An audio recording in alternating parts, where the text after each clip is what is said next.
Everyone, so today we are going to make red bean paste. This baby is very versatile and is really delicious in any dessert dish. So let's get started. So right here I have some dried red beans. I just got whatever that was selling in my grocery market, so I just got that. I'm just gonna rinse this in cold water for a couple of times until the water is clear. There's no residues, it's not dirty water whatsoever. I'm just gonna do this for a couple of times and we will come back right after I'm done cleaning these beans. So after I'm done cleaning the beans, I am going to fill the water about twice the amount of the red beans, and I'm gonna soak these for at least 3 hours or preferably overnight. After all the soaking and cleaning has been done, we are going to start cooking these beans. Use enough water to cover the beans and heat these beans under high heat. After it has come to a boil, we are going to turn our heat down to medium-low and continue boiling it until the beans are tender.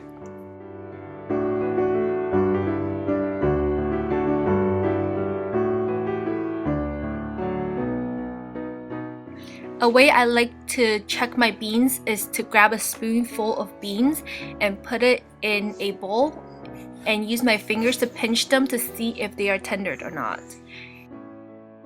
So if they are not ready, pour these beans back to the saucepan and just continue boiling away. So it might take about an hour for the whole cooking process, so please be patient. When most of your beans are tender but some are not, you can turn off the heat and just cover it and let it sit for 15 minutes. After these beans are done cooking, I am going to strain it using a strainer, and I'm going to also remove some excess water that the beans might have. But don't remove all the water because it will be harder for the blender to blend later.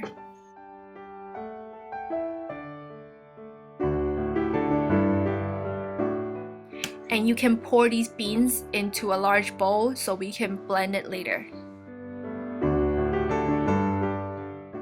I'm going to use a handheld blender today, but you can use whatever blender you have on hand. I am just going to blend it till I get to the consistency that I want.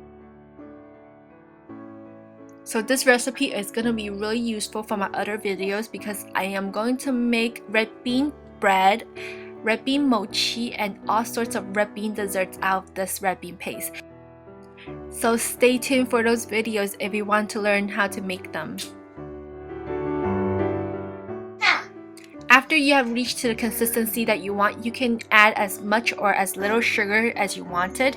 Just taste as you go, and I'll be also adding a dash of salt to bring out the natural sweetness. So after you have seasoned your red bean paste to the sweetness that you want, we are going to mix it and pour these babies back into the saucepan, and we are going to cook it for a little bit more.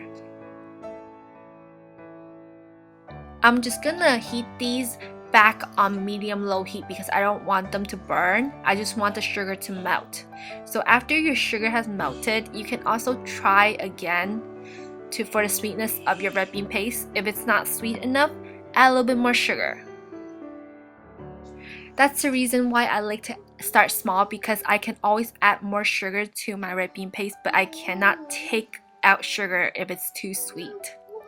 So just continue mixing until your red bean paste is kind of bubbly. You can feel like there's pressure from the bottom, like there's like little pockets of steam reaching from the bottom to the top, and you know that that's when you're done. So after that, we are going to transfer it to a container, and we can just put it in the refrigerator and use it whenever we want to.